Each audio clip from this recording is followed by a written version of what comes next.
Ringing up Christopher Browell.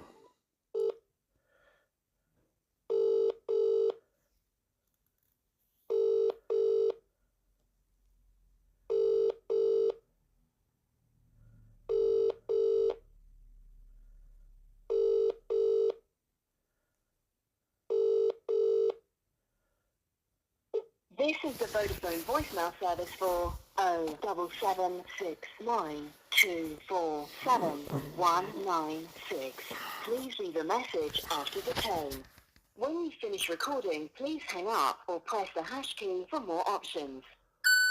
Yes, hello, Mr. Browell. It's Mr. Hussain here, once again leaving yourself another daily message like a broken record, as I have been doing so for the longest of times. Today is Wednesday, the 22nd of January, 2024. Sorry, Wednesday the 22nd of January 2025, and the time is getting to be nearly 5 o'clock. Once again, leaving yourself a message today, particularly because isn't it not the case that Mr. Browell, you came involved whilst me and my brother were made homeless in February 2021 as a result of you, the local authority, taking litigation actions to have me made homeless and destitute, whilst you took over my £350 million care home by buying off the judges, by buying off the senior judiciary in the court, in the Court of Protection, in the High Court, Mr. Justice Cohen and Mr. Justice Cobb. That was the case, wasn't it, in 2021? And when your associates, Fungi Muchichitiri and Baljit Nota from the city mental health team, were coming down to harass us and trying to kidnap my brother from my care whilst we were residing with our sister, being homeless. So that was a situation when you came involved, when I had to make a formal complaint to the police of harassment by the very people after my brother had been discharged from the mental health team, or should have been discharged from the psychiatrist. But it was you, the local authority, that did not want him to be discharged and continue to say, well, the safeguarding concerns on all this other. I'm reminding myself, Mr. Browell, that you came to see us at the end of November.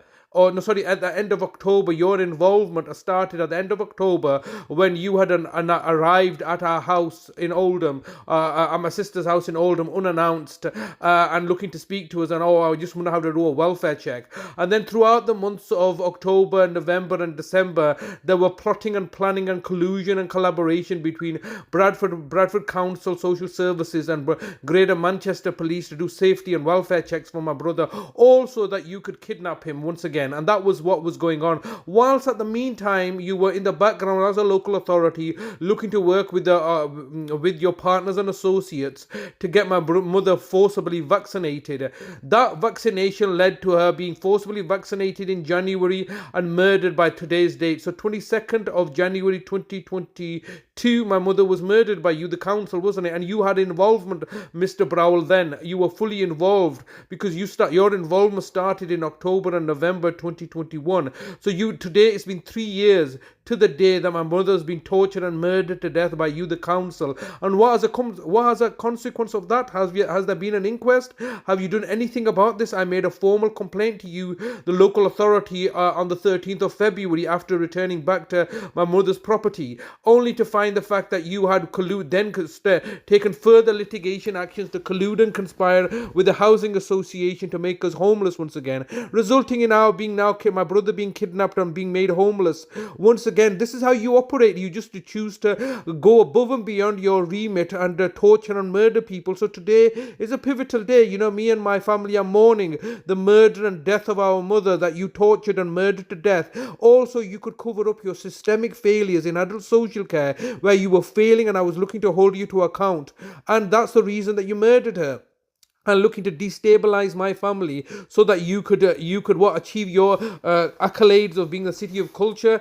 It has now been 3 years to the day that my mother's been murdered. What has gone about this? Has the police investigated this? No, the police are subservient to you. You pay the police their wages, and so they're not going to turn against you, when the reality is that gives you freedom and liberty and bravity to do as you please, murder and torture people, knowing the fact that West Yorkshire police are in your back pockets are not going to do anything. And this is what's happened. And not only West Yorkshire Police, the courts and the judges and the public guardian and the public trustee and all of these people are all working collectively, colluding and conspiring to torture me and my loved ones because you can't do your jobs properly because of a social care funding crisis. And in order to putting your hands up and saying, look, we can't do this, you keep on looking to exploit people such as myself, torture and murder people to extinguish your liability to them. This is completely horrendous. And once again, now we are here at this stage.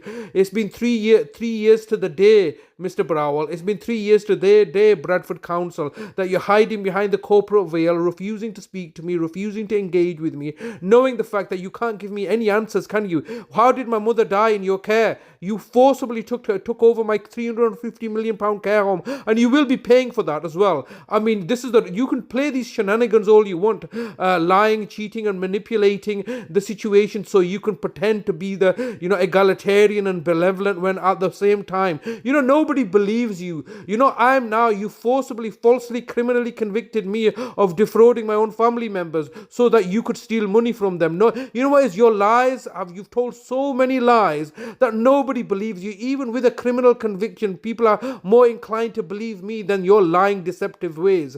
You falsely, criminally convicted me so you could steal our trust fund money. You've not provided any care. You've tortured and murdered my family members. Also, you can cover up your own systemic failures in adult social care and your inability to deal with your own finances. And this is the reality. You're trying to cover up your own systemic failures. Seconds recording time remaining.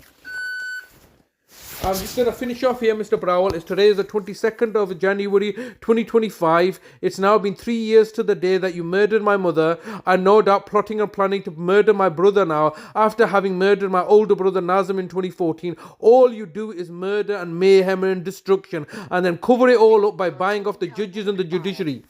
To leave your message, press 1. To review message, press 2. To re-record message sent. Thank you for calling. Goodbye. Okay, so the message has been sent, but nothing's going to come of this. They are lying, cheating crooks, positions in authority and power, getting away, literally getting away with blue bloody murder. The murder of my father in 2009, the clear murder and staging of events to frame me for my brother Nazim's murder in 2014, and this abysmal affair with the Court of Protection and the Office of the Public Guardian and everybody else colluding and conspiring to murder my mother in January 2022, and then just being silent. Oh, we're not just going to answer the questions. Why are you not answering the questions? No, we want to just throw you under the bus. It is you, Mr. Hussain, that are a criminal. It is you that are a Pakistani. It is you because you're Muslim. It is because you're poor and we are and are disenfranchised. All lies and deceptions being peddled by these psychopathic murderers in positions of authority. And now you see they will be quiet and hiding behind the corporate veil, trying to blame everything on me. Losers.